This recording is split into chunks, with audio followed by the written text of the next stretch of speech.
Zane Carter had survived plasma storms, double-crossing merchants, and more than one bounty hunter lurking in the shadows, but he was absolutely baffled by the situation unfolding on his own ship. He stood outside the cramped bathroom door of the Houndstar, rapping his knuckles gently against the sealed metal panel. Inside, a woman named Malia Suran, an aquatic-skinned diplomatic envoy from the planet Aquilus, had locked herself in, convinced that her human host was capable of doing the unthinkable. "I'm not going to eat you," Zane repeated, trying for the 100th time to sound calm, or at least less exasperated than he felt. He heard nothing in response except a muffled whimper. Then, her voice, tight with caution, "Go away. I know about you, human. It's all over the transmissions. If the wife fails to please her husband, he devours her. I refuse to be your next meal." Zane let out a long sigh, pressing his forehead to the cool metal. His day had started off simple enough. Deliver a cargo of ore to the Oribia 9 station, pick up a quick payment, and maybe refuel the Houndstar before heading back to the outer fringe in search of better-paying clients.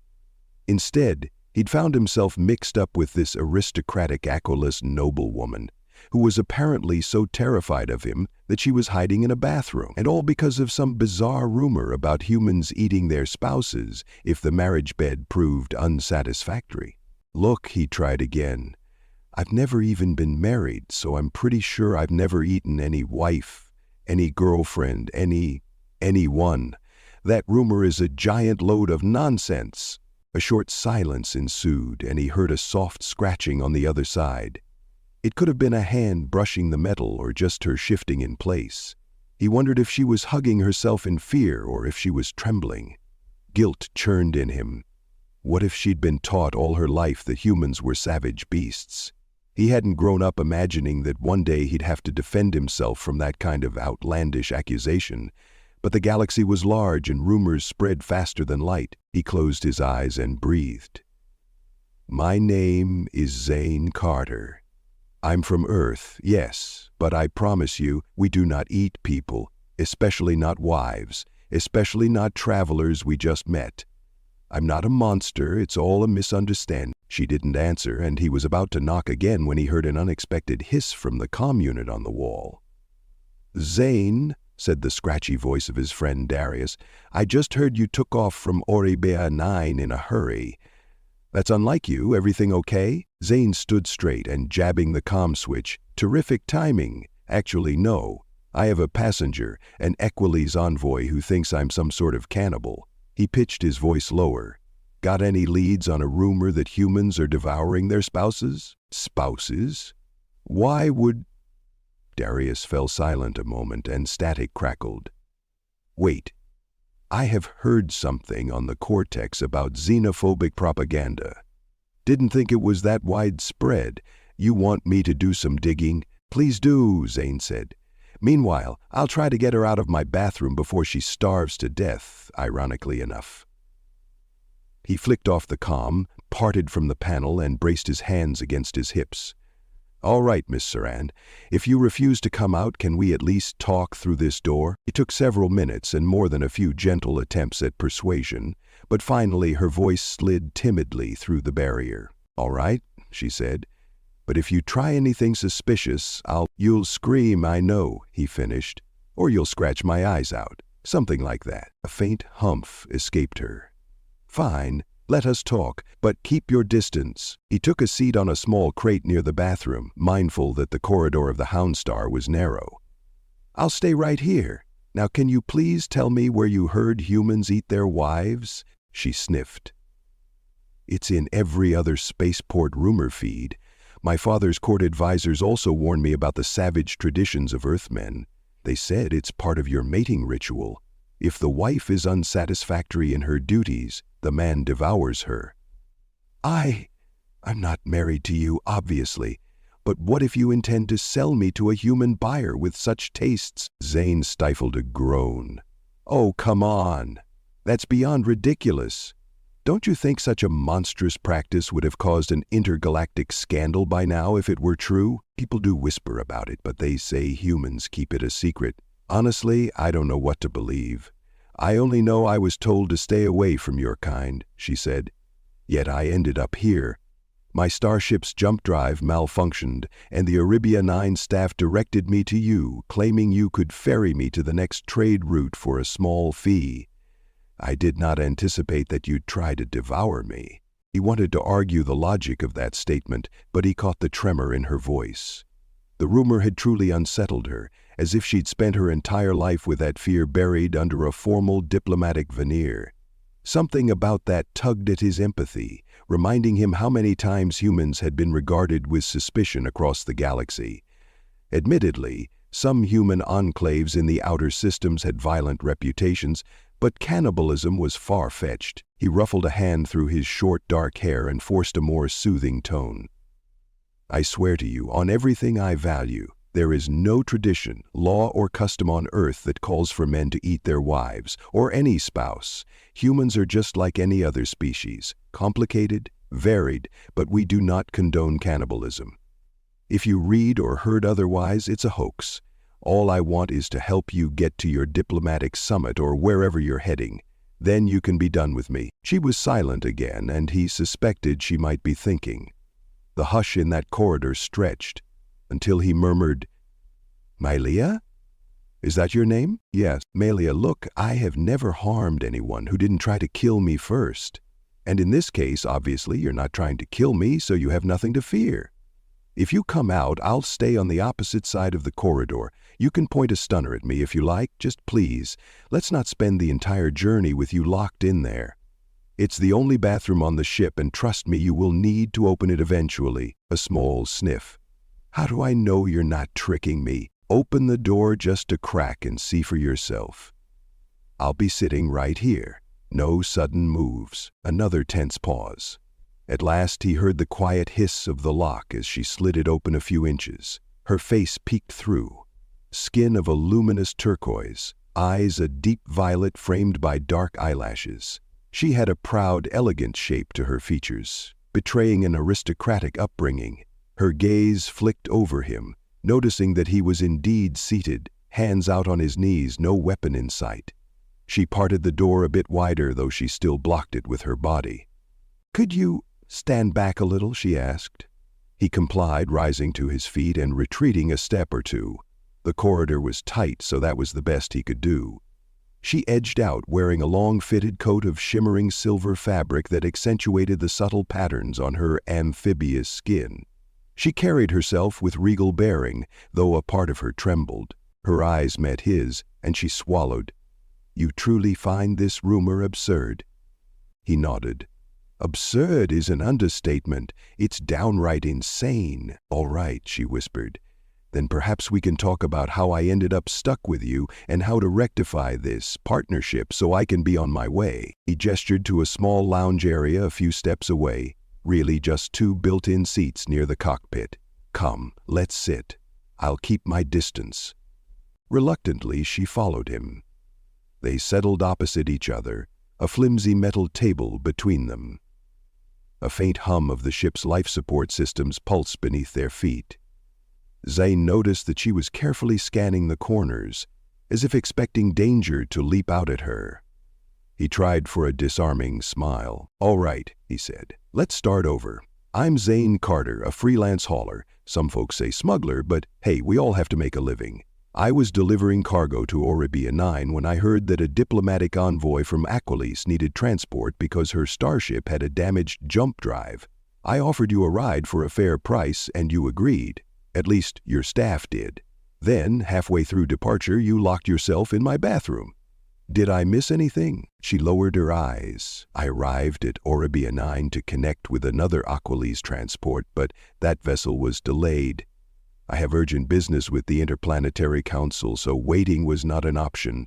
The station manager recommended your vessel. I boarded, but then someone in the corridor whispered that humans devour their brides, that it's a savage custom from Earth. And I panicked. I know it sounds foolish, but we've had so many warnings about your species. My father's advisors said humans have violent impulses, especially in private matters, so I locked myself away until I could figure out a plan. He spread his hands. Plan found yet? She shook her head. Now, okay, so here we are. You can see I'm not currently brandishing a fork and knife or drooling for Aquila's flesh. He gave an awkward chuckle, trying to lighten the mood. Look, we're stuck on this ship together. Let me assure you, no harm will come to you under my watch. In fact, it's more likely you'll be harmed by the Houndstar's rickety systems than by me. She's an old ship, reliable in a pinch, but she's had better days. She studied him for a long moment, and he wondered if she saw sincerity or just a cunning act. Then she took a tentative breath and met his gaze. I am Melia Serran, daughter of Senator Serran of Aquelis. My father has entrusted me with a crucial negotiation with the Interplanetary Council. I have to arrive before the next solar cycle ends, or our entire water rights treaty might collapse. If that happens, it will be catastrophic for Aquelis. We rely on these negotiations to maintain our ocean ecosystem. Everything depends on my timely arrival. Zane nodded gravely. I see. Well, that's motivation enough for me to keep this flight as smooth as possible. I'm not opposed to helping out, but you should know my route might have a few complications. I have a bit of a rivalry with a certain pirate or two, and sometimes they track my jump signatures. However, if you truly trust me, and I hope after this talk you trust me a bit more, I'll get you where you need to go. She pressed her lips together. I appreciate that. A lull in the conversation passed, as though they had a fragile truce. Zane rubbed the back of his neck, wondering if he should offer her something to eat, then realized the comedic irony. Maybe not the best move right now. Would you like to rest? He ventured. You can have the sleeping berth. I'll show you around so you know where everything is. The bathroom's obviously where you've been. The cockpit is up here. I'd prefer if you remain in the cabin area during takeoff or landing, but otherwise, you're free to walk about. We have a small galley, though supplies are limited. No suspicious items, I promise. Melia rose carefully, as if expecting a trick. He could see her instincts warring with her better judgment, but at last she followed him on a brief tour, the cargo hold lined with crates of mechanical spare parts, the minuscule galley, and the cockpit. She paused by the cockpit's windows, gazing out at the swirling darkness of space, broken only by distant stars. A soft awe replaced her fear for a moment. Beautiful, isn't it? Zaim said, standing behind her. She nodded. Yes. I've traveled many times, but every star field has a different resonance. He let her have that moment. Then the ship's comm crackled to life. Darius's voice emerged. Zayn, got an update? This rumor about humans, it's part of a larger misinformation campaign. Some bigwig on the Interplanetary Council might be pushing it, or it could be a xenophobic group. Can't confirm yet, but it's not isolated. Don't be surprised if more people treat you like a cannibal. Anyway, keep your head down. Zane shot a quick glance at Melia, who was listening intently. Thanks, Darius. We'll be careful. Over and out. He clicked off. So the rumors were bigger than just one station's gossip. He inhaled deeply, then turned to her. Seems like you're not the only one who's heard that nonsense. Could be trouble for both of us if we run into the wrong crowd. Her expression turned grim. I see. Then we'll have to navigate carefully. I must not fail my mission. He admired the determination in her eyes. It reminded him that behind her fear she was still a dedicated envoy with a mission. Indeed. Let's chart a course to your Interplanetary Council. If we keep a low profile, maybe no one will care who's on board. But fate seldom listened to such wishes. That very moment, the flight console beeped an alert. Zane hurried over, scanning the readouts. A small sensor glitch, perhaps. Then a second beep warned of a tailing vessel. He frowned, calling up the screen. A pursuer, he muttered, scanning the data. Signature looks like a small pirate cruiser. Fantastic. I told you I might have a rivalry or two. Melia tensed. They mean to attack? Possibly. Let's see if we can slip away. He guided her to the co-pilot's seat, instructing her to strap in. She obeyed, her posture rigid. In the snug cockpit, the tension was palpable. Zane's hands moved swiftly over the controls, initiating a short jump. The Houndstar's engines grumbled in protest, but they obeyed. Seconds before the jump, A volley of laser fire streaked near them. The blast rattled the hull and Melia let out a startled gasp. Then they leapt to faster-than-light travel, the cosmic swirl enveloping them for a brief instant. When they emerged, the sensors showed no immediate sign of pursuit. Zane exhaled a shaky laugh. That was close, but we might have lost them. Are you okay? She nodded, though her knuckles were pale where she gripped the seat arms. I'll be fine, thank you. Her voice sounded subdued, but less terrified of him and more terrified of the uncertain dangers of space. He realized the irony. She was initially afraid that he would eat her, but there were much more immediate threats like pirates, sabotage, or engine failure. Let's run a quick systems check. Then we can plot a route to a safer spot. We might have to put down at a supply station to fix any damage. If we keep jumping blindly, the Houndstar might blow a gasket. Though she still seemed uneasy, she agreed. Yes, do what you must. I cannot afford to die out here, or to be kidnapped. Don't worry, he said. We'll keep you alive long enough to prove that humans do not in fact consume their spouses. He tried to add humor, but she merely flicked him a stern glance. Too soon, she muttered. He nodded sheepishly. Understood. The next few hours were spent making minor repairs to the ship's coolant lines, scanning for possible trackers, and verifying their position relative to the main space lanes. Melia hovered nearby, occasionally volunteering to hold a tool or read the scanner while Zane wriggled under a console.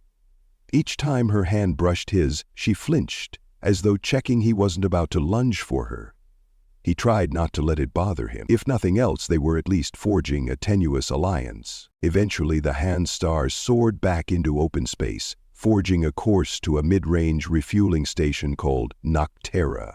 It was known to be a hive of scum and questionable deals, but Zane had a friend there who specialized in cheap repairs. If they were lucky, they could slip in and out before any of his rivals located him. They dropped out of FTL near the dusty gray planet that hosted the Noctera station. It wasn't a planet in the typical sense. It was more of a large asteroid fitted with docking ports, rotating living modules, and an entire black market economy tucked within. As soon as they requested permission to dock, the station's automated system assigned them a slip deep in the bowels of the facility. The interior docking ring was crowded with battered freighters, salvage tugs, and an occasional sleek private yacht that probably belonged to some underworld magnate. Melia wrinkled her nose at the stale air that greeted them once they stepped onto the station. It smells like rotting algae. Zane gave a rueful grin. That's Noctera for you. Don't worry, we won't be here too long. Just keep your hood up, stay close to me, and try not to mention your name or status. I don't want anyone getting ideas about ransoming a high-born Aqualize envoy. She grimaced but obeyed, pulling up a hood that concealed her exotic features. As they threaded through the grimy corridors, they were accosted by vendors hawking contraband and peddlers offering questionable refreshments. Zane ignored them all, guiding Melia with a protective hand at her elbow whenever the crowd grew too thick. She tensed at his touch, but didn't break away, perhaps realizing that being jostled by these shady denizens was worse than letting a human guide her. They reached a narrow workshop where a hunchbacked mechanic named Varden greeted Zane with a lopsided smirk. "Zane, you old scoundrel, back again. Thought you'd have upgraded to a real ship by now." Zane shrugged. "The Houndstar has sentimental value. Listen, we need a quick check on the hyperdrive coupler. Might have taken some damage during a near miss. Can you do it fast?" Varden eyed them both, then gave Melia's hooded form a curious glance. "I can do it, sure, but it'll cost you. Why the rush? And who's your friend?" "This is my associate," Zane said carefully. "We've got a tight schedule. Think you can help or not?" Varden grunted. "I'll see what I can do. Might take a few hours." "Fine," Zane answered. "We'll wait in the meantime, but keep a low profile, okay?" Melia huddled closer, scanning the area for threats. Zane quietly led her to a dim lounge where battered seats circled a table featuring outdated hologames. The only other occupant was a surly reptilian gambler who gave them a cursory glance before returning to his data cards. Once settled, Mealy whispered, "Is it always like this for you? Running from pirates, docking at seedy stations, trusting questionable people?" "Pretty much," he leaned back, crossing his arms. "It's not glamorous, but it keeps me alive and free. The galaxy can be a harsh place if you're short on funds and official connections.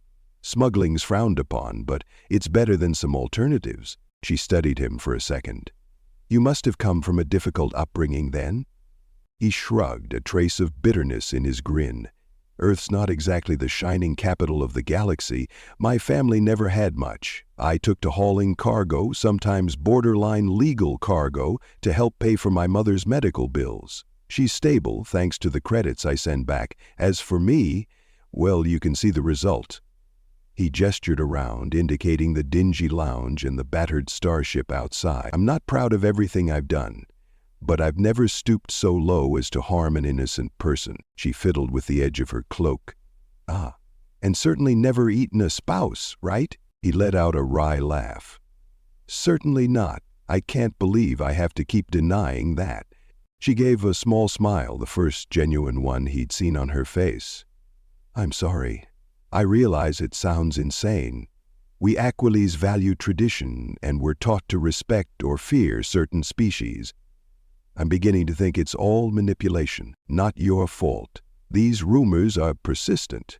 He hesitated, then asked, "So, you're a senator's daughter. That must be a lot of pressure." She nodded. "My father has entrusted me with a vital mission. We must secure a new water rights treaty with the Interplanetary Council. Our oceans are rising in temperature.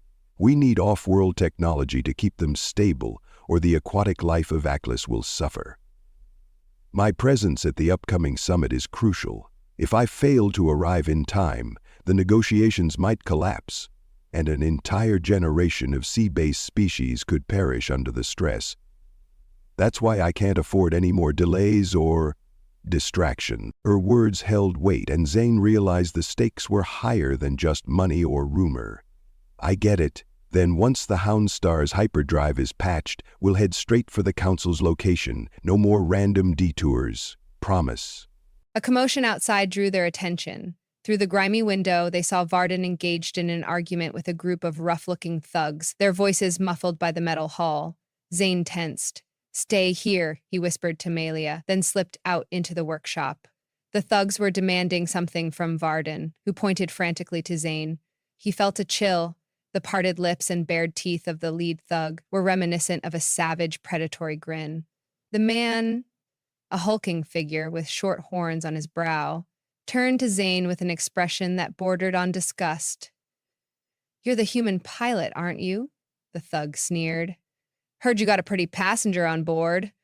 They say you humans keep a female around as a meal ticket." Zane clenched his fists. "I have no idea what you're talking about. Now back off."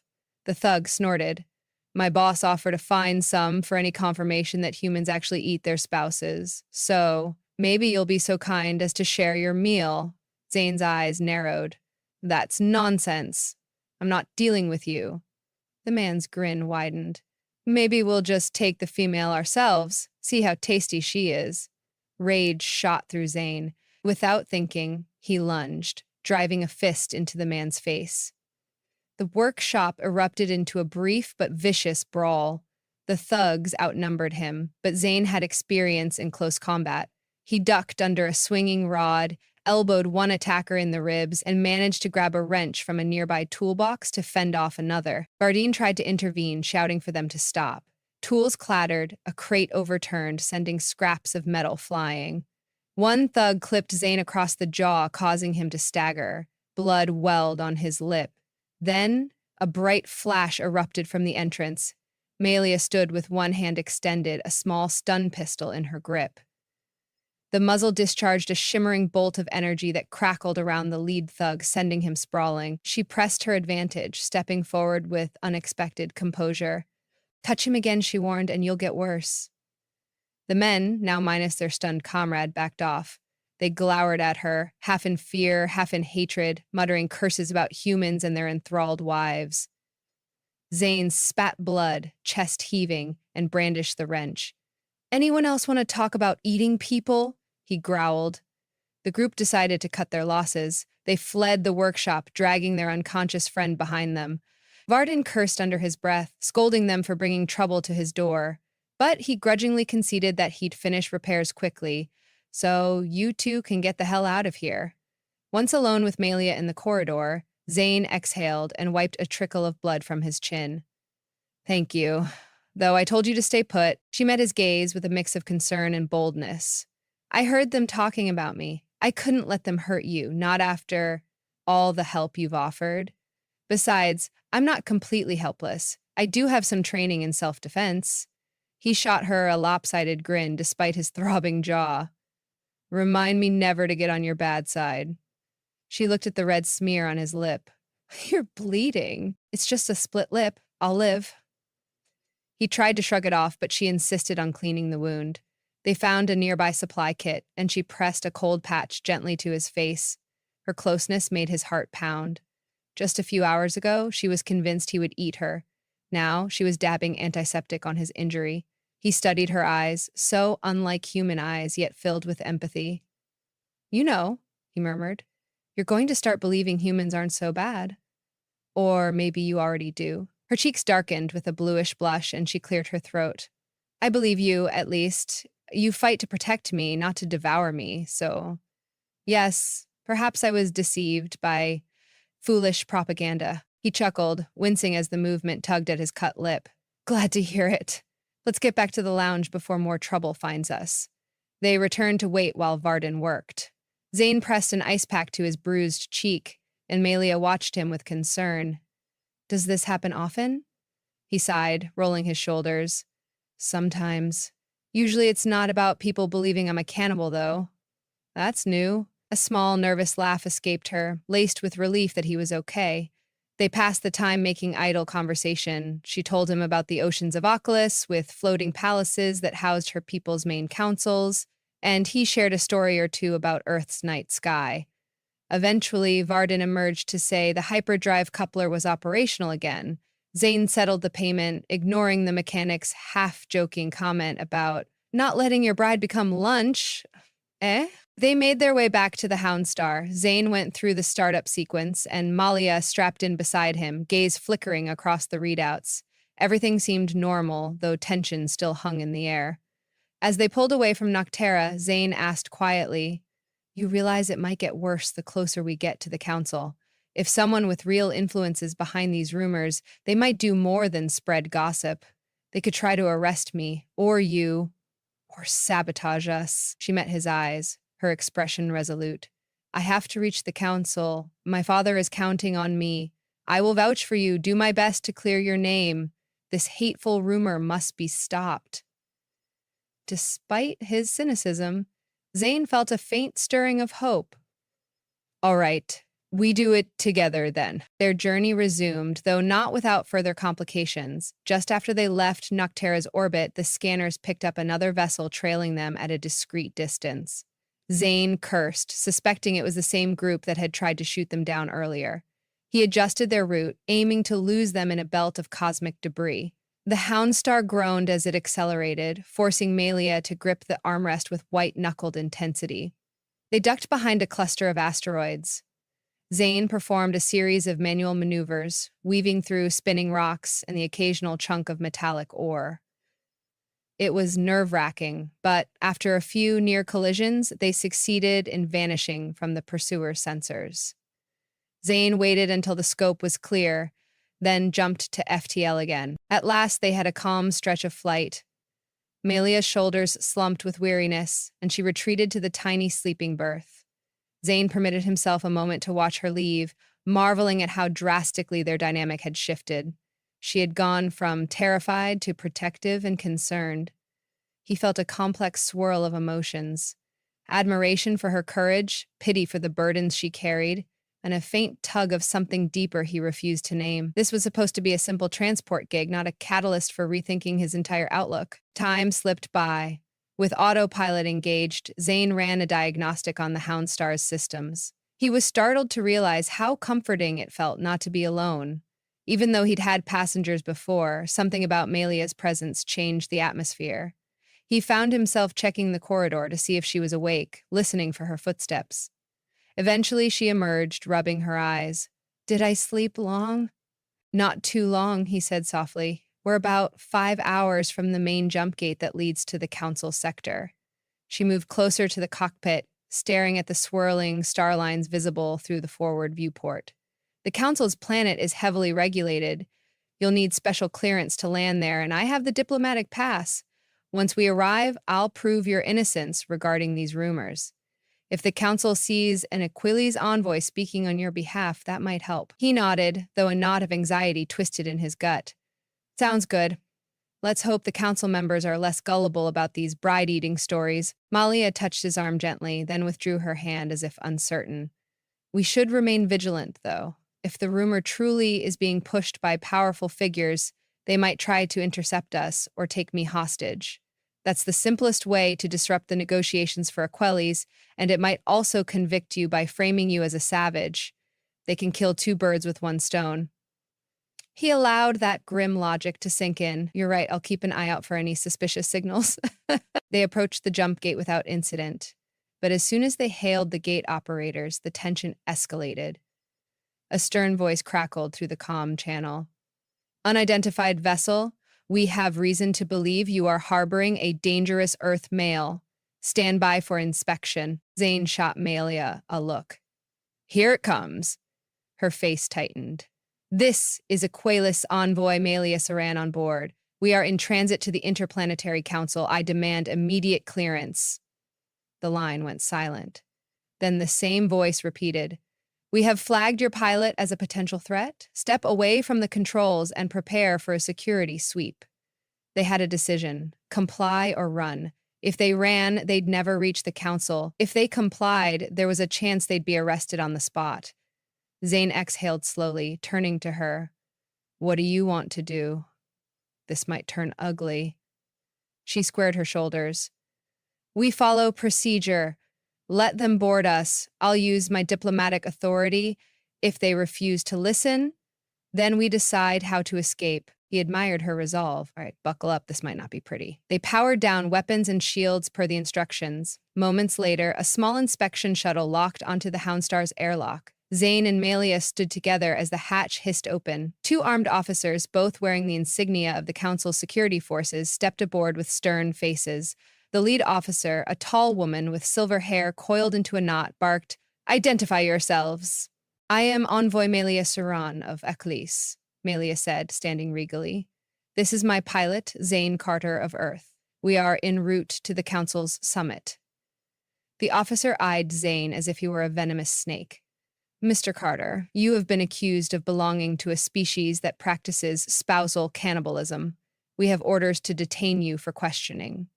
Zane ground his teeth. Orders from whom? She ignored him, scanning a handheld device. There's an official complaint on file from multiple sources. The council is not prepared to take any chances. Malia's voice rose. This is madness.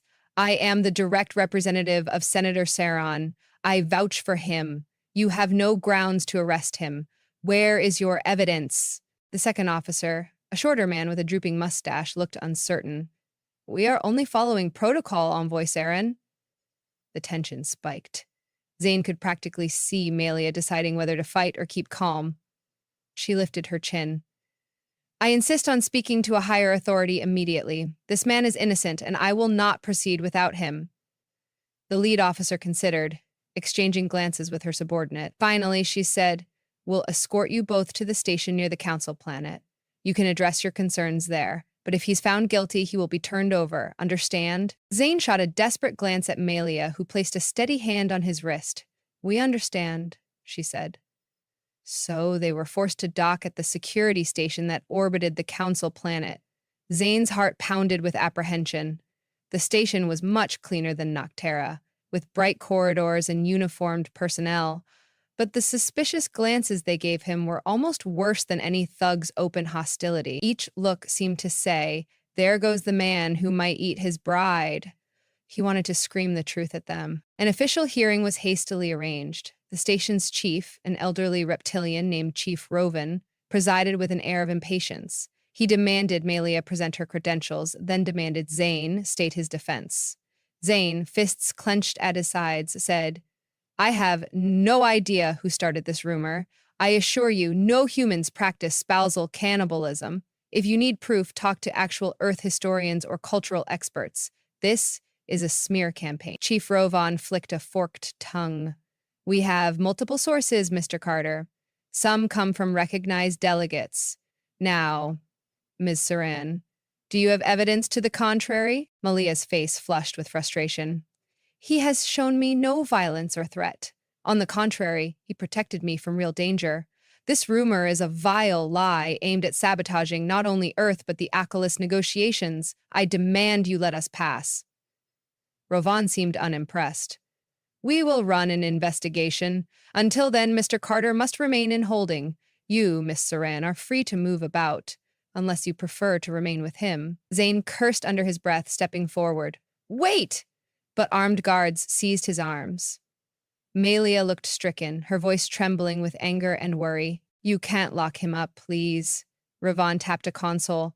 We have no choice. If he's truly innocent, the inquiry will bear that out. But who was behind the inquiry? Zane suspected deeper corruption. Still, he had no recourse. The guards marched him to a sterile holding cell. Its metal walls were cold, lined with a faint energy field that crackled if he got too close. He punched the wall in frustration. Just a day ago, he'd been a free spirit traveling the galaxy with only money troubles to worry about. Now he was imprisoned, all because of a bizarre rumor that refused to die. Hours passed in that lonely cell. The hum of station machinery lulled him into a restless doze. He dreamt of being chased by monstrous figures, accusing him of unspeakable acts. Then someone rattled the door, the field dropped, and a figure slipped inside. Malia, flanked by an apologetic guard who quickly backed away.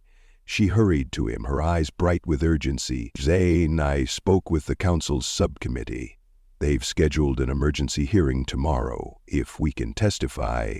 And if I can contact my father, maybe we can prove your innocence. He rubbed his tired eyes, taking in the sight of her.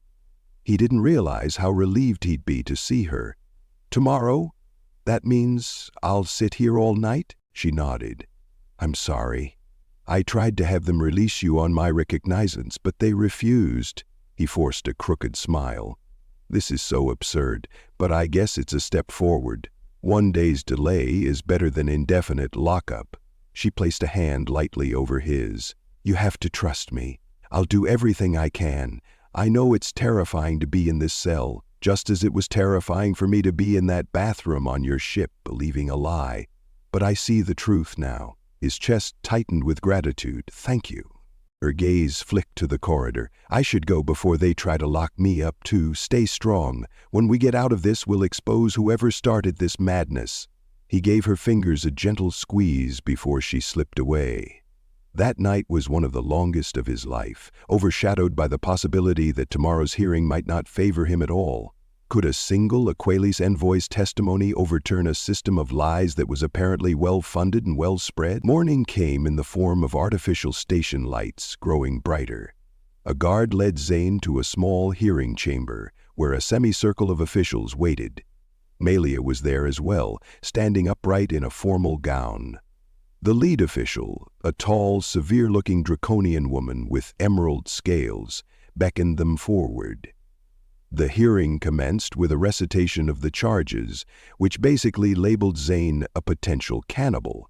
The dryness of the official language was borderline comedic. We have reports that Mr. Zane Carter, a male of Earth origin, may partake in a savage custom of spouse consumption, thus posing a threat to galactic stability. Zane wanted to bury his face in his hands. Instead, he clenched his jaw and listened. Malaya was called to speak. She delivered a passionate, articulate defense. She recounted how Zane had rescued her from pirates, how he never once threatened her well-being, how the rumor was outlandish and unsubstantiated. She spoke of Aqueles, Earth, and the need for unity, not xenophobic lies. Zane felt a surge of admiration at her poise and sincerity. A hush fell over the chamber. One official asked if she had direct proof that humans did not do this. She retorted, "Proof of a negative? The burden should be on those who claim such horrific acts exist. They have produced no credible evidence. I have witnessed no such tradition on Earth, but many in this galaxy use ignorance to fuel hatred." The draconian official nodded slowly, seeming swayed by her logic. Then a side door opened and a new figure emerged, a counselor with a haughty expression. He began reading from a file of compiled accusations, repeating the same nonsense about Earth's secret tradition. The hearing threatened to devolve into a swirl of claims and counterclaims, with no clear winner. At last, Zayn was allowed to speak. He forced himself to remain calm, explaining that Earth had multiple alliances with various species, none of whom had ever reported cannibal practices. He concluded with, "Isn't it suspicious that these claims only sprang up now, on the eve of a crucial treaty for Aklis? Someone wants to sabotage negotiations by painting me, and by extension humanity, as monstrous." A murmur rippled through the official circle. The draconian official rapped her claws on the bench. "We will recess to examine these arguments." Melia caught Zayn's eyes, a glimmer of hope in her face. They both stood there, uncertain, as the officials filed away. A half-hour later, they were summoned back. The draconian official declared, "We find insufficient evidence to continue holding Mr. Carter. The rumor of cannibalistic spouse-eating is unsubstantiated. He is free to go, though we remain cautious. Should further legitimate evidence arise, we reserve the right to reopen the case." Zayn nearly sagged with relief. Melia let out a soft, grateful sigh. Some of the officials still shot him distrustful looks, but the formal decision was made. After the hearing, they were escorted to the planet's surface, where the actual Interplanetary Council building rose in shining spires. Melia needed to attend her official negotiation. Zayn, while not exactly an honored guest, was allowed to accompany her under her personal protection. She insisted it was necessary for her own safety that her pilot remain at her side. They walked down a grand hallway lined with luminescent pillars, a flurry of diplomatic staff and alien dignitaries swirling around. The scenario felt surreal to Zayn. He, a lowly smuggler, striding among the galaxy's elite, with an Aquales envoy on his arm. He couldn't help noticing how some delegates whispered and gawked at him. The rumor might not vanish overnight, but at least he wasn't in a cell. Melia set to work, diving into intense discussions about water management and environmental technology. Zayn loitered near the edges, more bodyguard than smuggler. He was impressed by her formidable intellect, how she challenged some resistant delegates with precise questions and unwavering conviction. Perhaps seeing that same conviction had stirred him from the start. She wasn't just an aristocrat in fancy robes. She cared about her people. Their efforts bore fruit. The Council approved the initial stage of the treaty, granting Aquales the right to advanced climate stabilizers. Even so, the rumor's poison lingered. It showed up in side conversations. One official from a sector of anti-human sentiment barked, "I still suspect Earth's savage ways are hidden behind false diplomacy." But, with the Council's ruling, those accusations couldn't gain traction. Finally, the last signature was penned, and Melia returned to Zayn, luminous with relief. "We did it," she breathed. "My people will have hope now." He smiled back, ignoring the weight of stares around them. "I'm happy for you." They lingered in the grand hall, letting the wave of success wash over them. A distant fanfare signaled the end of the negotiation session. Melia turned to him, gratitude softening her features. "I can't thank you enough. You didn't have to stand by me, but you did. Despite all the fear and suspicion." Zayn shrugged in a playful manner. "Well, you're quite a passenger to have. I'm just glad we got through that hearing alive." She lowered her gaze shyly. I want you to come to Aklis, at least for a short visit. My father would be relieved to meet the man who ensured I arrived safely. You deserve official thanks, and maybe we can correct some of these harmful rumors." A flash of hesitation rippled through him. He'd never been one for official state visits or standing in front of senators, but the sincerity in her eyes melted his resistance. "If you think it'll help, sure," he said. "I'll come, as long as there's no formal banquet that tries to feed me suspect dishes." She laughed, a bright, musical sound that made his heart stir. "No, you'll be quite safe. We prefer sea-sourced cuisine, and we do not eat humans, I assure you." He grinned. That's a relief." They returned to the Houndstar a day later after finalizing the departure details. The council had grudgingly granted them free passage, and the station's security, now lacking any justification for detaining him, had to let them go. Zane felt triumphant, yet wary. Part of him expected some shadowy figure to pop up and sabotage them again, but it seemed the misinformation campaign had at least been exposed enough to lose its immediate power. Safely aboard his ship, he powered up the engines while Melia took the co-pilot's seat, more relaxed than ever. She even typed in new coordinates with a casual familiarity. Zane watched her, an unfamiliar warmth blooming in his chest. Once they hit open space, she turned to him. "If you ever want a normal job, the Aquales Ambassadorial Corps could use resourceful people like you." He snorted in amusement. "Me? A diplomat? I don't think so. I'm not the polished, refined type. I'd probably break some fancy protocol in the first day." She shrugged, smiling. "You're braver than most ambassadors I've met, and you have a knack for handling dangerous situations. Maybe we'll find you a place." He considered it, then shook his head gently. "I appreciate the offer, but I like my freedom. And I wouldn't be me if I had to wear a stiff uniform and speak politely all day." She pursed her lips. "I suppose so." He gazed out at the star-flecked void. "Anyway, I think I'll keep hauling cargo for a while, preferably legal cargo from here on. I've got enough coin from your father's promised payment that I can pay off some debts. Who knows, maybe I'll do deliveries between Aquales and Earth, show the galaxy we can get along." She rested her hand on his arm. "That would be wonderful. We can show them all that unity is possible. You and I have proven it firsthand, no matter how bizarre the rumor." He turned his hand over, linking his fingers with hers in a gentle but deliberate gesture. She didn't pull away. "No matter how bizarre?" he echoed, leaning closer. A comfortable silence followed, and as the Houndstar soared beyond the station's orbit, the tension in Melia's posture finally eased. She glanced around the cockpit, remembering the initial fear that had made her cower in the bathroom. Now she let out a self-conscious laugh. "I still can't believe I locked myself in there," she said softly. "You must have thought I was insane." He squeezed her hand. "I've seen worse. Besides, we overcame it together, right?" She nodded. "Yes, we did. And I'm grateful." She paused, then teased. "You're absolutely sure you don't plan to eat me?" He barked a genuine laugh this time.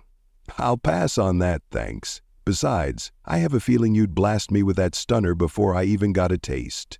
She gave him a mock stern look, but amusement danced in her violet eyes. "Indeed I would. Don't you forget it." They fell quiet once more, though this silence was companionable, not tense. Zane keyed in the hyperspace coordinates for Aquales, setting the autopilot. He reclined, letting the swirl of stars fill the view screen. Melia's head leaned against the seat, and she breathed out a long exhalation, as though releasing weeks of built-up stress. She turned her gaze to him and said, "Zane, may I ask you one last thing?" "Of course." She hesitated, a subtle color rising in her cheeks. "When we arrive on Aquales, would you maybe stay in the palace for a few days? I know you're not fond of formalities, but it'd mean a lot to me. I want my people to meet you, to dispel these lies once and for all in person." He swallowed.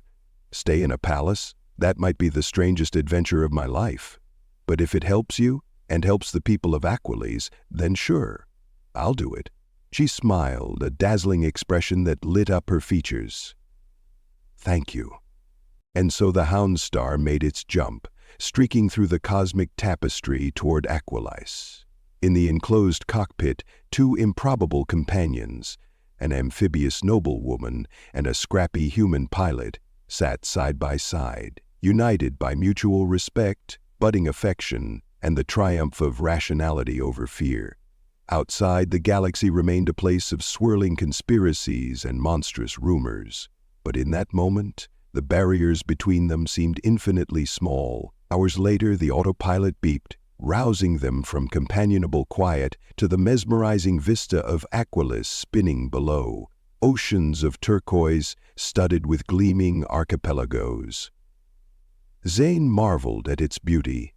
Melia guided him toward the designated landing zone, describing how the floating palaces were tethered by columns descending into the watery depths. They broke through the atmosphere, the ship rattling gently, and soared across shimmering seas.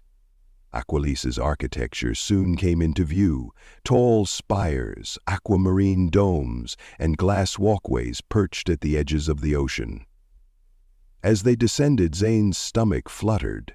Surviving pirates and rumors was one thing, but now he'd have to face an entire palace staff who might still think he was a savage. When the Houndstar settled on a platform near the palace gates, a greeting party awaited. Several Aquiles guards in ceremonial armor and a wizened official who carried a tablet of sorts. Melia unbuckled her harness, wiping her palms on her coat. "Ready?" she asked him softly. He exhaled. "As I'll ever be. Let's do it." They strode down the ramp together. The official stepped forward, bowing to Melia and offering formal Aquiles greetings. Then he regarded Zane with measured curiosity, noting the human's every move. Melia introduced Zane as "my ally and pilot," with careful emphasis. The official merely nodded, lips pursed. They were led through a series of corridors lined with soft underwater lighting that reflected the ocean beyond. On either side, the walls were reinforced glass, revealing swirling fish and coral reefs. Zane was stunned by the serenity of it. Not a savage environment at all. Rather, it was a refined, aquatic civilization. At length, they emerged into a grand receiving hall. Senate members and dignitaries from Aquiles stood in clusters, talking in hushed tones.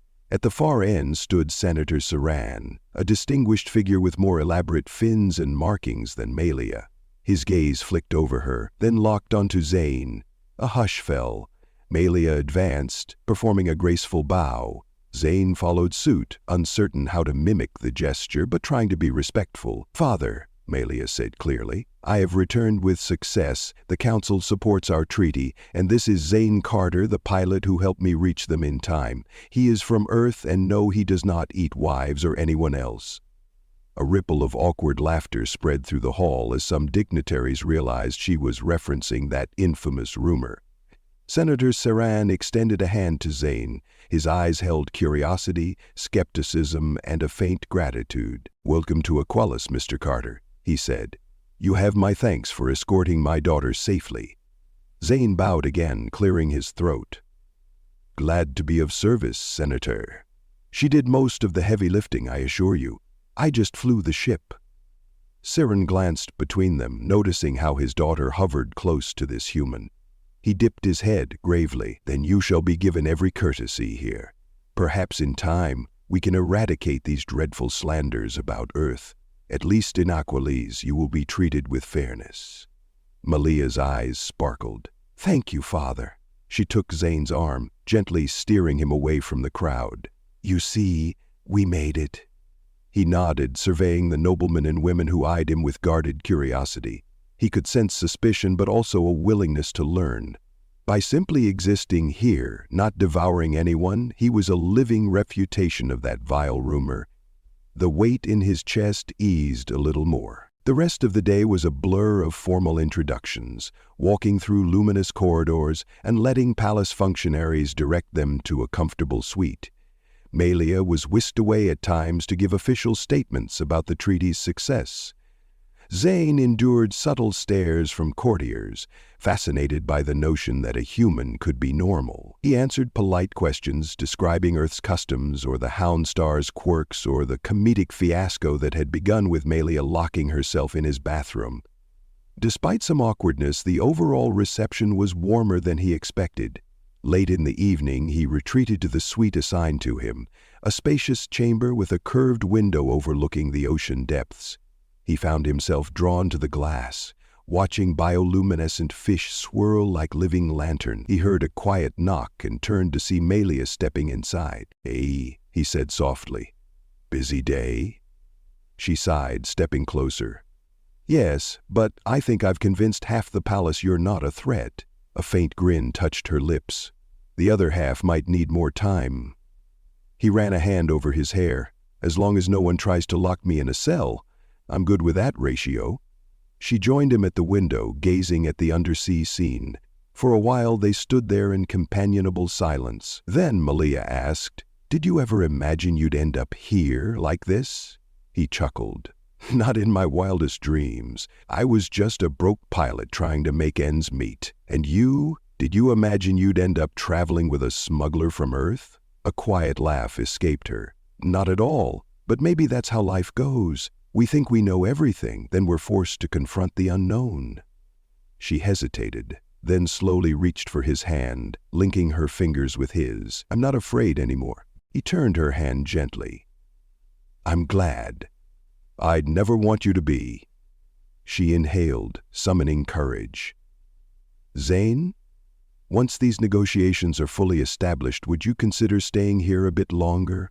You said you like freedom, and that's fair, but there's so much more of Aquiless I'd love to show you, and I have feelings for you that I'd like to explore if you feel the same." His heart skipped. He thought of how impossible it sounded.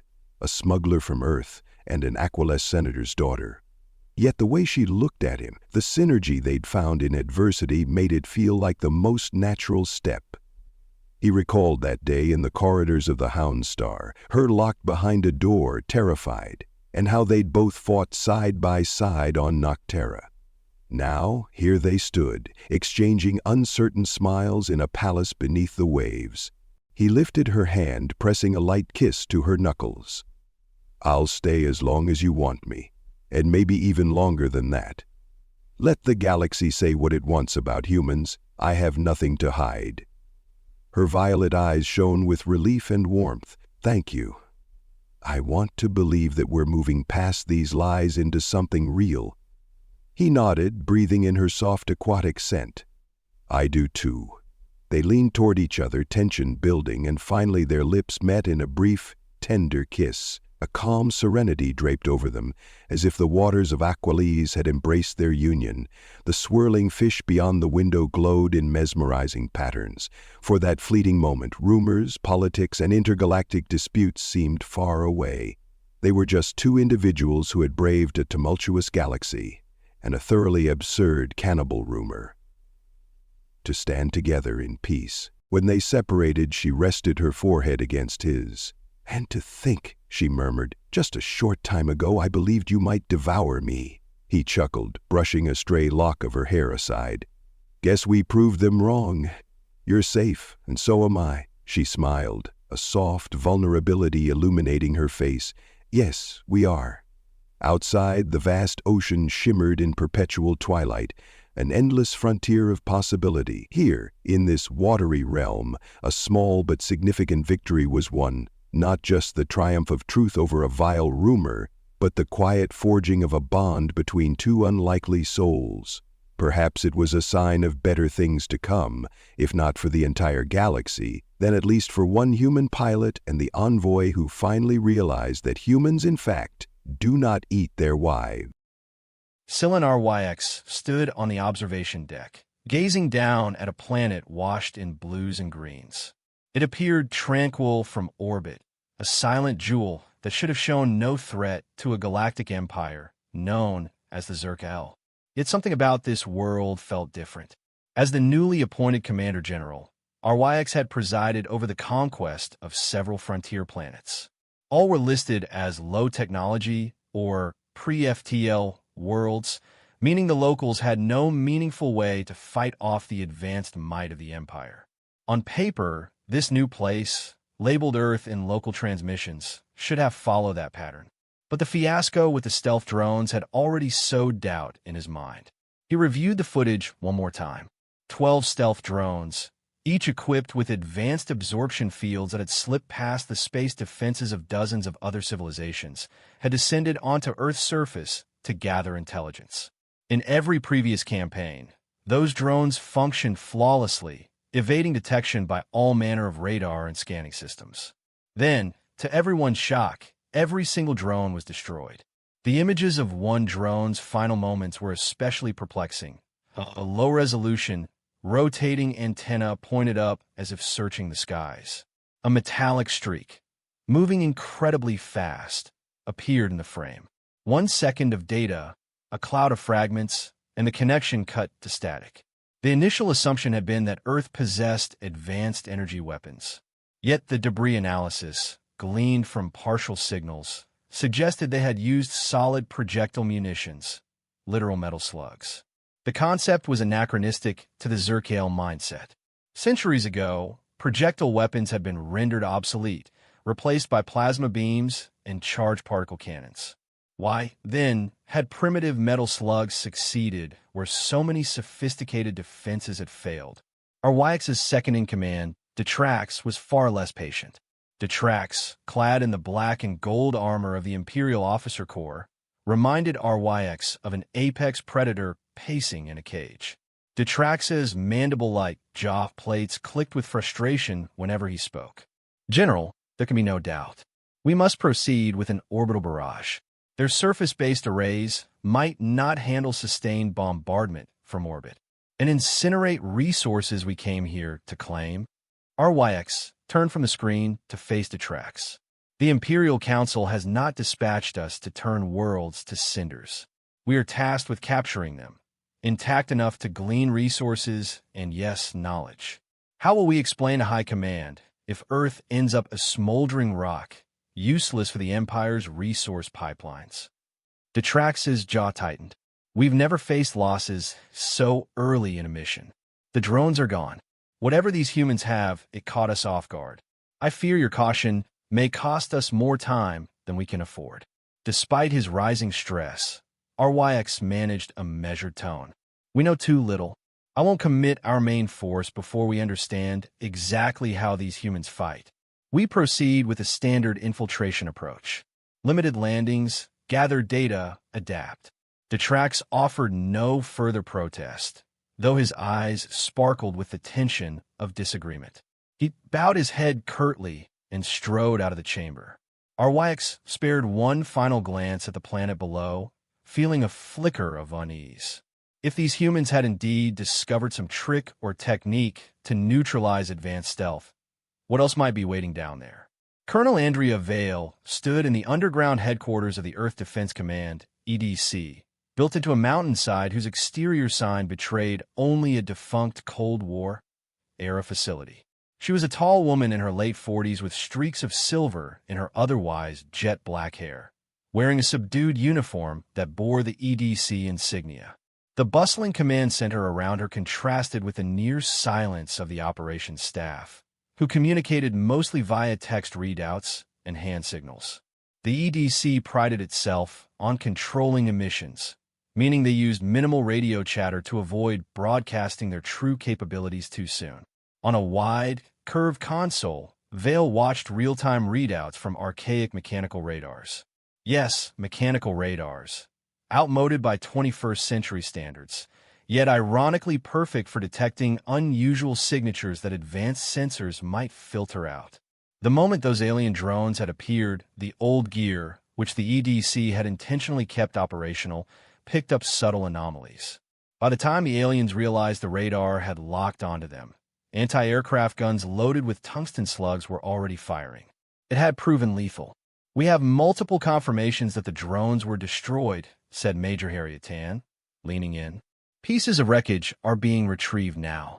They used some form of gravitometer distortion, complex but apparently vulnerable to simpler detection methods." Vale nodded. "Any sign of them attempting a direct orbital strike?" "Not yet. We're monitoring energy spikes in orbit. Their ship is large, possibly the size of an aircraft carrier, but we're not picking up standard targeting locks. Might be they're hesitant to do large-scale bombardment." A small smile curved Vale's lips. "They'll want the planet's resources just as we planned." "Good. That means they'll come in for ground engagement. Keep all conventional satellite transmissions to a minimum. We can't risk letting them know just how prepared we truly are. Beneath the main tactical board lay the bedrock of Earth's hidden advantage, a double-layered approach to defense. There were advanced systems, fusion-based warheads, directed energy cannons, quantum-coded communications, but also an entire arsenal of low-tech weaponry. In modern warfare, ballistic rounds, chemical explosives, electromagnetic pulses, and mechanical radar might have been overshadowed by lasers or railguns. Yet ironically, for an alien civilization that had developed along a path dominated by energy shielding and advanced scanning tech, old-fashioned solutions might be terrifyingly effective. Vale knew that eventually the aliens would send troops. And when they did, they would find a planet seemingly on the cusp of advanced energy warfare, most of which was a carefully curated show. They would not suspect real threats like second-wave ballistic assaults, EMP pulses, or chemical irritants designed for cross-species vulnerabilities. She had no illusions that Earth would remain unscathed if this turned into a protracted conflict, but the EDC had spent decades preparing precisely for an event like this. And now, that day had arrived. Late that evening, local time, a dozen landing craft from the Zerkael ship descended to a broad, flat stretch of farmland in North America. The approach was not entirely inconspicuous. There were sightings by local farmers, but the EDC had seeded enough disinformation that the average civilian believed these phenomena were mere training exercises or illusions. Colonel Vale's quick reaction team deployed to intercept. Yet the EDC's first visible step was to show exactly what the enemy expected to see. Energy-based defenses, a few lasers, a handful of plasma prototypes the EDC had let slip through leaked channels, and small squads clad in composite armor. Silan RYX observed from a vantage point behind his lines, flanked by a squad of Zerkael troopers. They advanced with gleaming energy shields, configured to absorb electromagnetic pulses in the visible and ultraviolet ranges.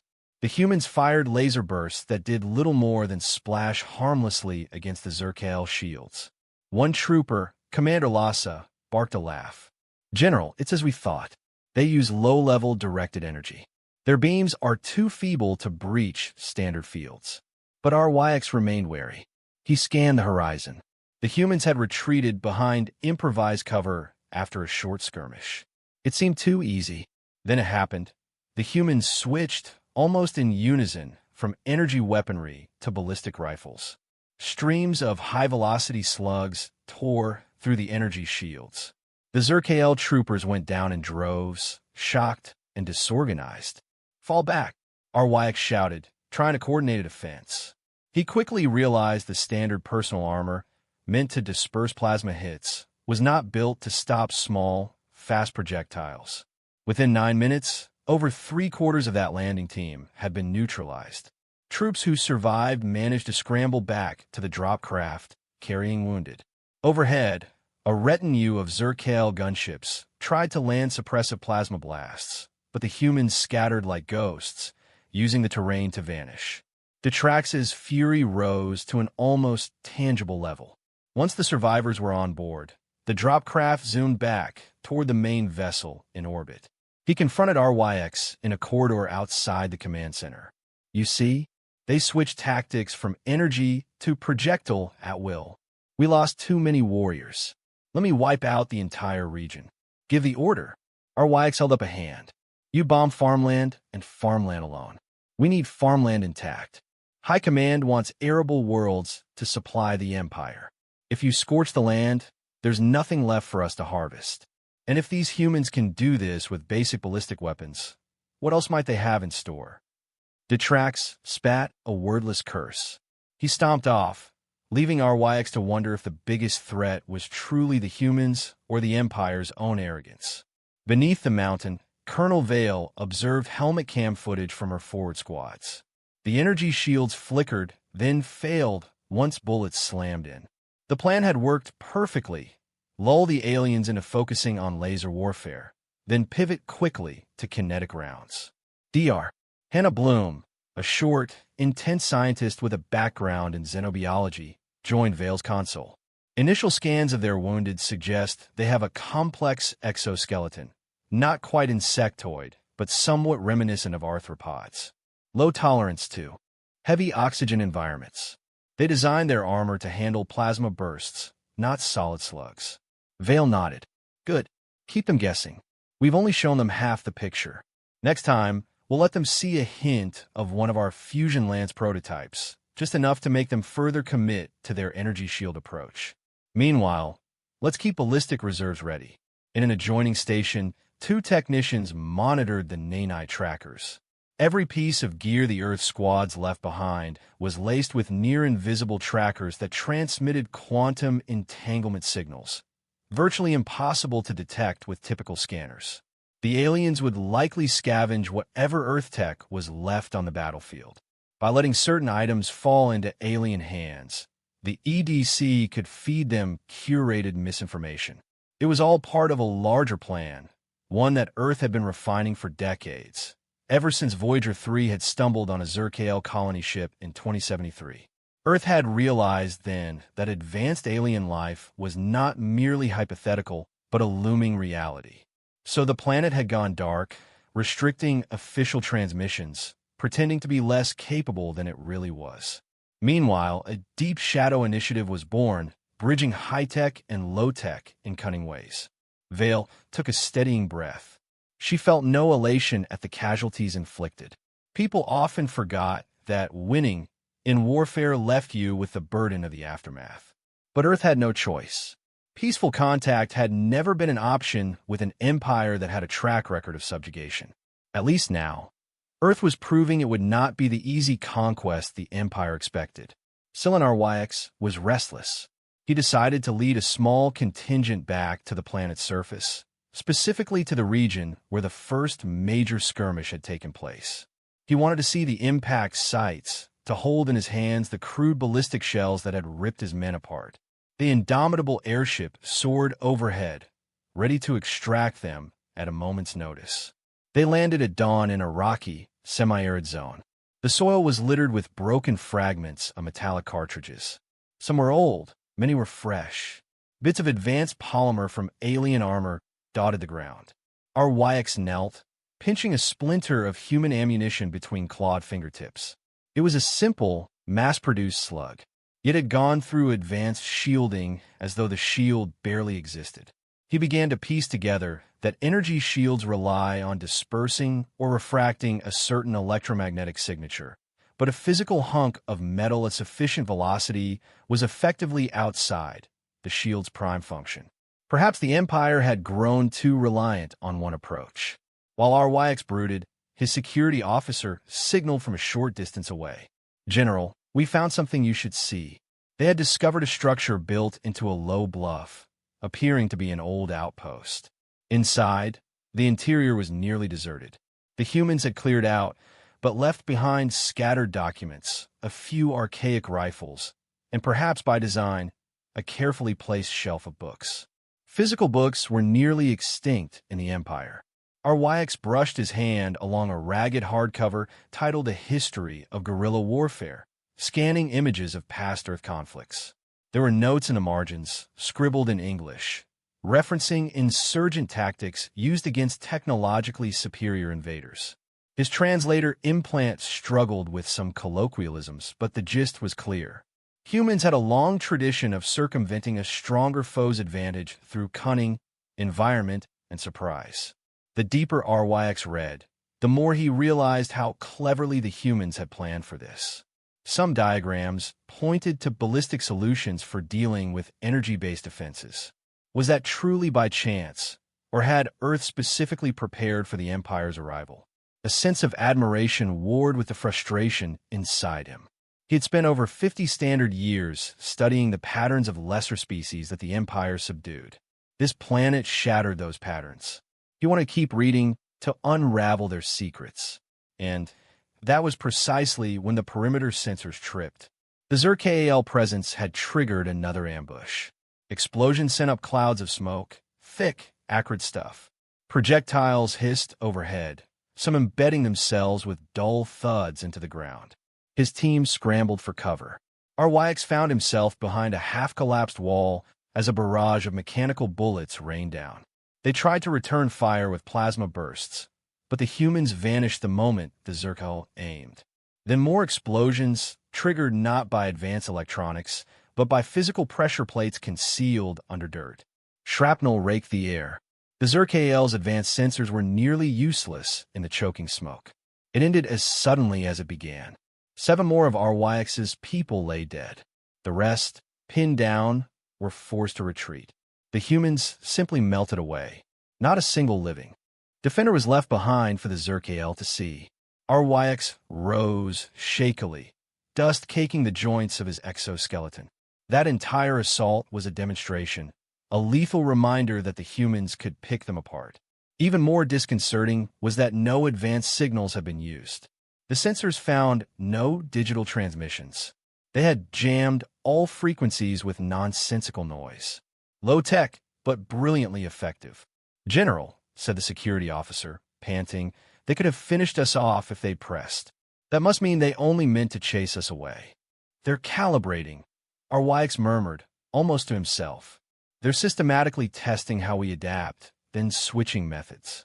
This planet is far from primitive." He retrieved the battered book from the outpost and kept it under his arm. He wanted answers, and by the fates, he would find them. Colonel Vale reviewed footage from the ambush, making sure the kills were verified and that no unnecessary risks had been taken. She was flanked by Major Harriet Tan, who commented, "The general himself was there, rummaging through the books we left. He's a curious one."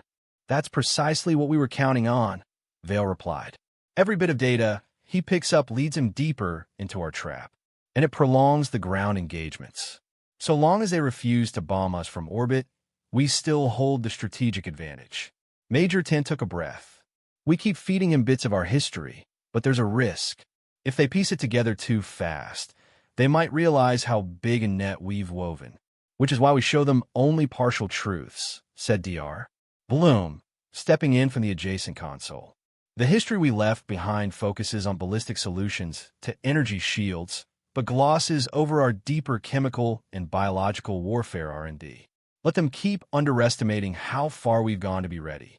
Vale gave a curt nod, reflecting on the decades Earth had spent in the shadows. The Empire could annihilate them if it ever decided the planet was too problematic to conquer. But, ironically, the Empire's own desire for Earth's resources limited that option. Vale had to ensure that the conquest model the aliens relied on kept pointing them to attempt ground operations rather than orbital devastation. So far, it was working. Yet she knew that sooner or later, the Empire might escalate beyond any illusions of civilized conquest. Aboard the orbiting warship, Silan RYX pored over the Earth materials, flipping through references to World War II, Vietnam, asymmetric warfare, and more. So many historical instances of a weaker force delivering stinging defeats to a technologically superior invader. More intriguing, yet, was how humans never truly abandoned older weaponry. Each new era introduced an upgrade, but it rarely erased what came before. That meant Earth had a huge arsenal of ballistic, chemical, and even mechanical devices to fall back on. The Zerkel, on the other hand, had systematically replaced everything old with something new, always following a single thread of progress. Now, that was backfiring. RYX's second revelation was that Earth must have known about the Empire ahead of time. Maybe not all the details, but enough to suspect that advanced civilizations across the galaxy relied on energy-based weaponry. Otherwise, why would they have perfected ballistic guns or mechanical radars well into an age where those might be dismissed as relics? Earth had prepared for this confrontation in secret. The Empire had walked straight into a trap. His door slid open with a hiss, and Detrax stormed in. "I've requested reinforcements from High Command," Detrax announced, shoulders squared, voice tight. "We can't waste more troops in your reckless mission of understanding the humans. If they want to fight, let us give them one they cannot survive." RYX resisted the urge to snap. And burn half the planet to cinders? Ruin the farmland, the water sources, the industrial potential? Are we to set a precedent for every planet we fail to subdue quickly? High Command will not appreciate you going behind my back. Detrax sneered. We'll see what they appreciate once the 6th Fleet arrives with planet cracker bombs. Then we'll settle this quickly, one way or another. When Detrax left, RYX sank into his chair. Though he outranked the man, Zerkael politics could be murky. Detrax had supporters among the more hawkish factions. There was a real danger that if the next wave of reinforcements came loaded for total annihilation, Earth might be destroyed, or the Empire's entire armada might find itself matched by unknown Earth technologies. The outcome was impossible to predict. One thing was certain: time was short. If RYX wanted to preserve some measure of real victory, he needed to figure out how best to neutralize Earth's defenses, without resorting to turning the planet into a wasteland. Soon enough, skirmishes escalated. The EDC let the aliens see a few advanced lasers, or plasma-based prototypes, prompting the Zerkael to keep adjusting their armor and shields for energy-based threats. Then, the humans pivoted to kinetic or chemical attacks. Sometimes they jammed communications with blasts of white noise or used electromagnetic pulses that disabled advanced electronics. The Zerkael troopers would then find themselves fighting with half their gear offline against simple ballistic guns or even crossbow-like weapons hurling tungsten bolts. At one point, a Vidian squad took protective cover behind newly reinforced plating, only to be undone by an improvised chemical irritant that exploited their copper-based blood. In the chaos, Earth forces extracted the Zerkael's own shield generators, hoisting them away for further study. Meanwhile, in the EDC labs, Dr. Bloom reversed-engineered certain alien devices. She discovered that the Zerkael armor modulated energy dispersal automatically, scanning for plasma or laser wavelengths, then adjusting. But these algorithms do nothing for inert lumps of metal, she remarked, and especially not if we keep changing the velocity or mass of the rounds. They can't build a single all-purpose shield that covers every threat from high-tech lasers to old-school projectiles and chemical bombs. Colonel Vale kept watch, carefully mapping each engagement. The general is indeed learning, she noted. But so are we. Each time we see how they react, we refine our next wave of tactics. If they truly bring in a new fleet, we'll need to be ready for that as well. Below ground, behind layers of steel and rock, was the EDC's Black Vault. This was where Earth's most devastating weapons had been prepared in secret. Tucked among them were relics of medieval weaponry, all upgraded with modern materials and engineering. Vale had not dispatched these items widely yet, only for specialized strikes, but the principle was the same: no predictable pattern. She intended the aliens to remain off balance, uncertain if the next confrontation would be laser beams or arrows propelled by compressed gas. "Colonel," said Major Tan, stepping closer with a data slate, "we've detected a new wave of signals near the Kuiper Belt. I think it's an incoming fleet bigger than the first. Very large energy signatures." Vale exhaled slowly, her gaze flickering to the overhead map. So the Empire is making its move. She turned to Dr. Bloom. "We need to get the final phase online. Deploy the kinetic strike platforms in the asteroid belt. Make sure they're aligned and ready." Bloom nodded. "Yes, Colonel. We'll keep the mast until the reinforcements get close enough. Then we can accelerate the masses to near-relativistic speeds. No energy shield in the galaxy can handle that. Let's hope it doesn't come to that," Vale said, though she wasn't entirely sincere. The EDC had always known how the final stage might unfold, and if Earth was forced to reveal it, so be it. Days later, the 6th Fleet of the Zerkael soared into Earth's system, bristling with advanced weapons. As predicted, they brought planet cracker devices, tools of mass devastation that could fracture entire continental plates. From the main warship, Detrax gloated while delivering an ultimatum to Earth's channels. "Surrender all claim to planetary governance. Yield control of your resources to the Empire, or face extermination." Down in EDC command, Vale studied the partial hologram feed they'd intercepted. She saw Detrax front and center, fire in his eyes, flanked by a dozen capital ships. Then she saw Scylan RYX in the background, looking grim and conflicted. "All right," Vale murmured. "Time for Phase 3. All teams, you have your orders. Out near the asteroid belt, hidden behind irregular hunks of rock, was Earth's true doomsday system. Each platform contained a mass driver that could fling specially coated projectiles, sometimes lumps of dense metal, sometimes entire capsules of inert rock, accelerated to a fraction of light speed. The Zerkael expected orbital lasers or nuclear warheads, but these projectiles gave off no energy signature until they fired thrusters. By the time the alien fleet's sensors registered the shift, it was too late. The result was catastrophic.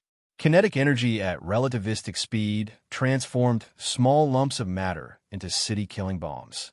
The first wave of Zerkael cruisers was struck by tungsten rods that punched straight through their shields, igniting chain reactions in their reactors. Explosions blossomed across the blackness of space. The massive Planet Cracker vessel tried to maneuver away, but secondary shots hammered its port side, ripping it open. Panic spread among the Zerkael ranks. All ships, evasive maneuvers. Our shields are worthless against these impacts, crackled a voice over a Zerkael comm line. Detrax realized with horror that the entire fleet was basically a cluster of giant targets. The humans had planned this for decades, carefully staging lumps of metal in orbits that disguised them as inert debris. Then, at the right moment, they switched on hidden thrusters to accelerate the masses beyond the threshold that any standard energy shield could handle.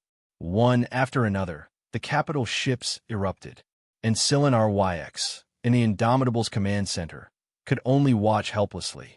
The barrage lasted mere minutes. Over half the Sixth Fleet was destroyed. The rest were so damaged that retreat seemed the only option. Detrax himself was likely killed when his flagship took a direct kinetic strike. In that inferno, any illusions about Earth's vulnerability vanished. The Empire had discovered that this death world had more than cunning ground tactics up its sleeve. With the Sixth Fleet broken, the impetus for unconditional conquest evaporated. High Command, upon receiving the devastating report, authorized an immediate ceasefire. They could not afford to lose more capital ships in a region that offered them nothing but lethal traps.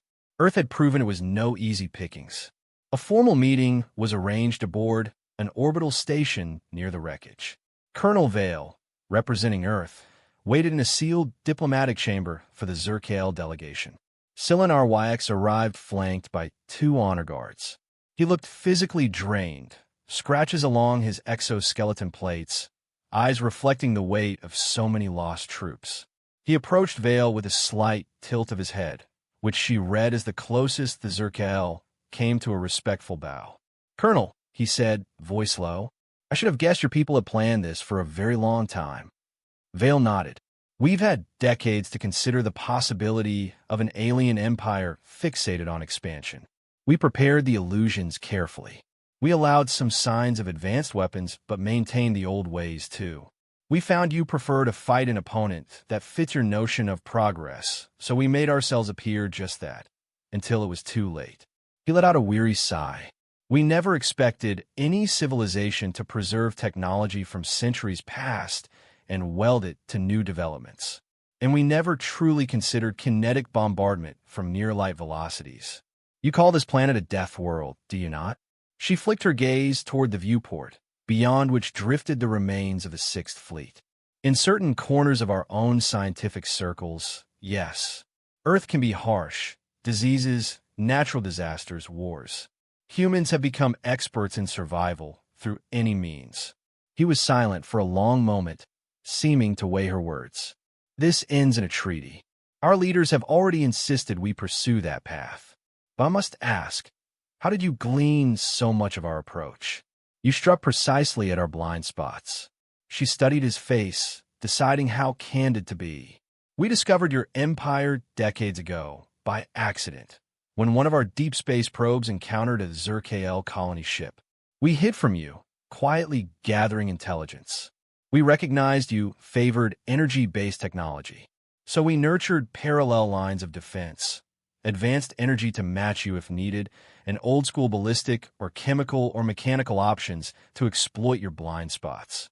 He exhaled, a hiss that might have denoted frustration or grudging admiration.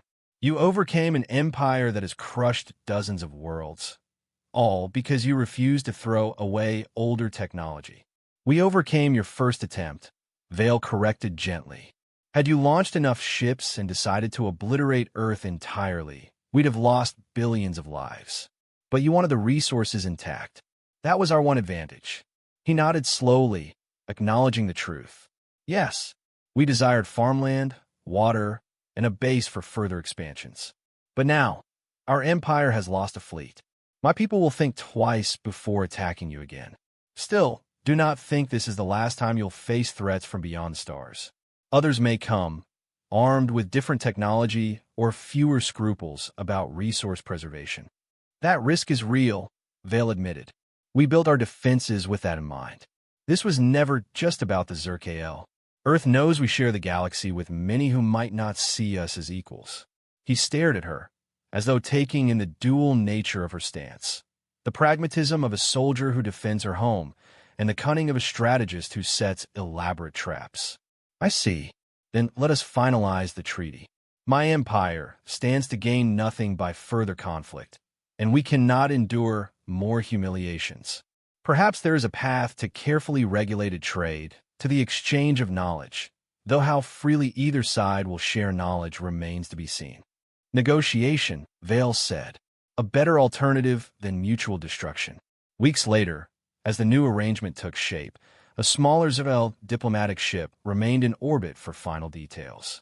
Earth allowed them to ferry out some raw minerals under strict limitations, and the Empire grudgingly acknowledged Earth's sovereignty. Colonel Vale, elevated to lead Earth's negotiations, gave the final sign-off. Meanwhile, Silinar YX used that time to gather the remains of fallen troopers and salvage what was left of their battered technology.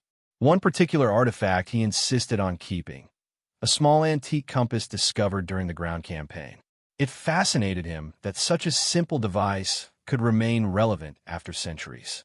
When he asked a human soldier about it, the soldier explained how the compass always pointed north, an ancient means of navigation long before satellites or advanced sensors. In the hush of Earth's lower orbit, RYX stood at a viewpane, turning the compass over in his claws. On the planet's surface, hidden from direct sight, lay enormous bunkers that stored ballistic weapons, chemical labs, mechanical radars, and, ironically, sophisticated railguns and quantum communications. All side by side, the humans had chosen not to discard anything they deemed potentially useful. He let out a quiet, reflective hum, remembering how that single principle had been the Empire's undoing here. The shuttle hatch behind him hissed open. Vale stepped in, unaccompanied, per the final stage of their new trust. She regarded the compass in his hand. You know, she said quietly, that's an heirloom design from centuries ago. It still works. He gave a tired half-bow. Your species does not let go of what works. We learned that lesson at great cost. I wonder if the entire galaxy will one day fear you for that reason. You are not the most technologically advanced species we've encountered, but you may be the most unpredictable. Vale's gaze flicked to the planet drifting below. We're not proud of the destruction. Many of your people died, as did many of mine. But Earth is complicated. We survived everything our own environment threw at us, from pandemics to nuclear near misses. It taught us never to rely on a single solution. He studied her for a moment. I suspect we are alike in that regard, though the Empire has grown complacent. Perhaps your victory here might jolt the Council to reconsider our dogma. Or perhaps it will breed resentment. I cannot say, but for my part, I will advise them that you are not to be taken lightly. A short silence fell.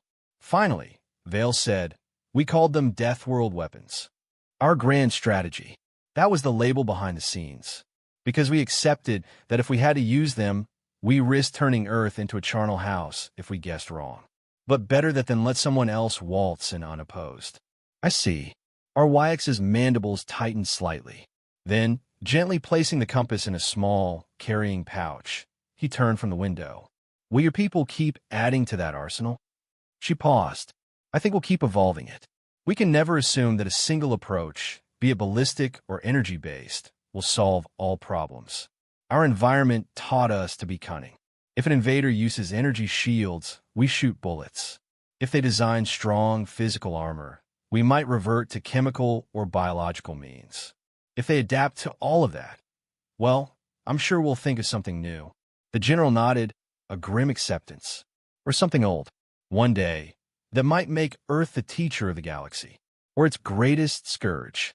Vale inclined her head. Time will tell. They parted ways. Our YX walked away, reminded of how close the Empire had come to total defeat. Yet part of him couldn't help but respect the humans. They had woven a brilliant net of illusions, half-truths, and primal weaponry that shattered the Empire's assumptions. If his people wanted to remain competitive, they must grow beyond their linear notion of progress. Indeed, Earth had proven that obsolete was not synonymous with useless. In a final, quiet scene on Earth's surface, deep in the labyrinth of the EDC facility, Colonel Vale removed her helmet and stared at the screens showing the slow departure of the Zerkael diplomatic vessel. She heard the beep of a console, and Dr.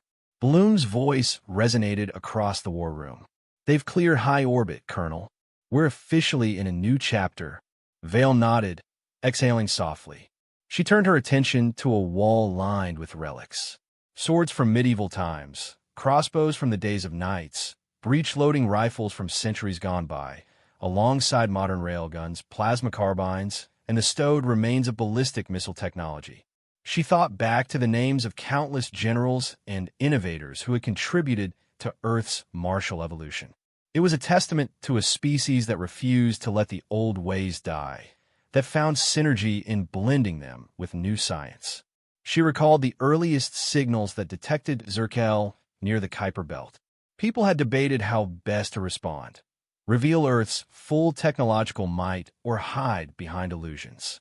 The path chosen was the cunning third option: appear advanced in the ways the aliens expected, but hide the entire library of Earth's past warfare in plain sight.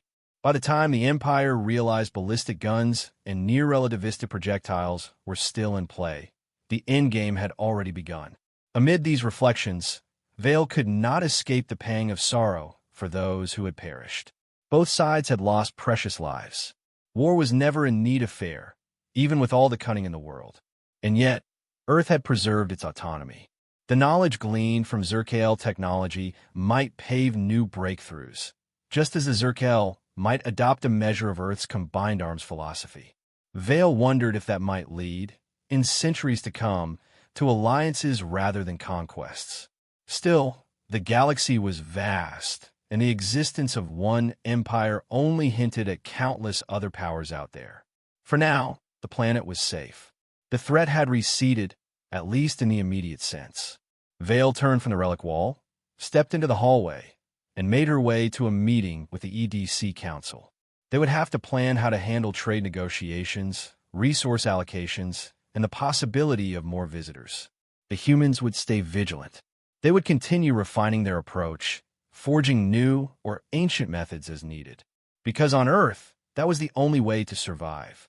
You kept every tool at hand, whether it was a hypermodern railgun or a medieval catapult, a quantum encryption key or a mechanical radar from the 1940s.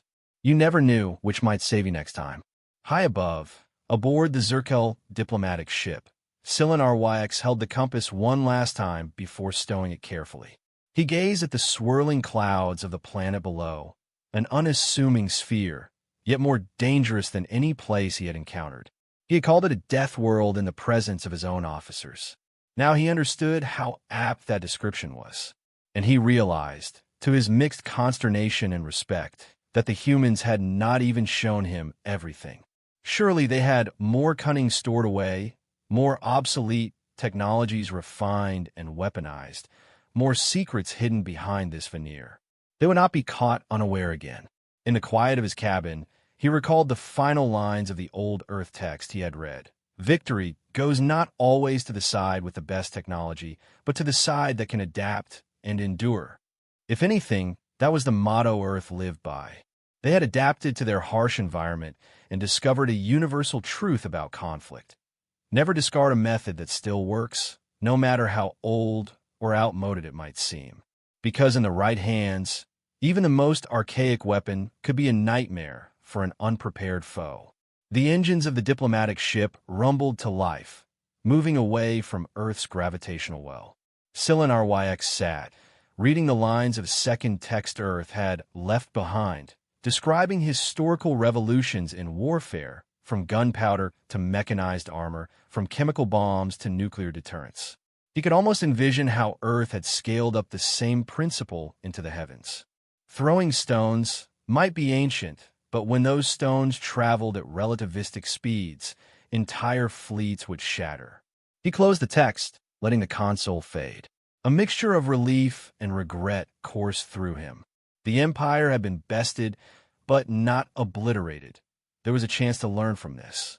He would report back to High Command with an honest assessment. Perhaps they would heed his warning and modernize in ways they had neglected. Or perhaps they would cling to pride, labeling Earth a freak anomaly.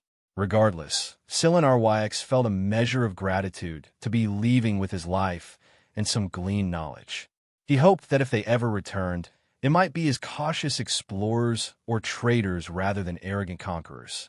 Meanwhile, in the EDC command bunker, Colonel Vale watched the alien ship's departure on the overhead monitor. Her staff broke into subdued applause, though there was no official celebration. They all knew how close Earth had come to devastation. Even with their cunning tactics, if the Empire had simply unleashed its entire arsenal from the start, Earth's victory might not have been so certain. They had gambled on the premise that the Zerkal wanted the planet's resources and would not want to reduce it to ash. That gamble had paid off. In the hush, Dr. Bloom tapped her on the shoulder. Colonel, requests for de-escalation are coming in from around the globe. The public is demanding to know the truth about the alien threat. Vali Vincit will release a measured statement. Enough to calm people, but no complete disclosures on how close we were to the edge. She paused, searching the faces of her staff. And let's begin analyzing every scrap of technology we captured. We'll need to be prepared for whomever knocks on our door next. The major screens switched to a vantage view. Earth below, battered in some spots, but still defiant. Tanks, hidden airfields, underground silos, ballistic storerooms, chemical labs, advanced satellites disguised as space. Debris. This was Earth's new reality, a silent standoff with the cosmos. Perhaps, Vale reflected, future generations would consider this moment a turning point. Humanity had proven it could repel an interstellar empire, but it had also welcomed new uncertainties. Word would spread among the stars. Earth was not a helpless frontier world, not a place to be conquered easily. Earth was a death world, harboring fierce and unpredictable defenders. In an unlit corridor, Vale paused before a simple glass case. Inside lay the uniform of a World War II soldier, the battered remains of an assault rifle from the Vietnam era, an older mechanical artillery shell. Mementos of conflicts that had shaped Earth's violent learning curve. She touched the case gently, feeling a solemn gratitude for all who had come before, who had innovated or fought so that humans might refine the craft of war. This was the paradox, a planet so determined to protect life that it had become a master of dealing death. A faint beep summoned her to the final briefing. She would join Dr. Bloom and Major Tan, then likely give a final status report to the Global Council. But a subtle sense of relief threaded through her steps. The alien invasion was halted. The Empire had blinked, undone by an approach no one in that empire had anticipated. Earth's dual-track policy, maintain advanced developments while preserving older but proven methods, had validated itself beyond question. A final wave of calm chatter scrolled across the consoles. Transmissions from Earth's outposts, some from allied outer lunar bases. One note read, alien vessels departing. No sign of renewed hostilities. So ends the siege. Vale allowed a small, private smile. Yes, the siege was over for now. But Earth would stay vigilant. Over centuries, humankind had learned that complacency was the real enemy. Let the Empire nurse its wounds. Let them reflect on the unstoppable synergy of old and new that had blindsided them. If they ever returned, Earth would be even more prepared. In the star-flecked darkness beyond, the Zerkel diplomatic ship and the battered remnants of its escort receded. Silinar YX looked at the swirling planet one last time, then closed his eyes. In his mind, he pictured the text from that battered Earth manual. There is no such thing as an obsolete weapon, only an unprepared mind. He found himself whispering those words in his people's language, wondering if the rest of the Empire might someday grasp the significance.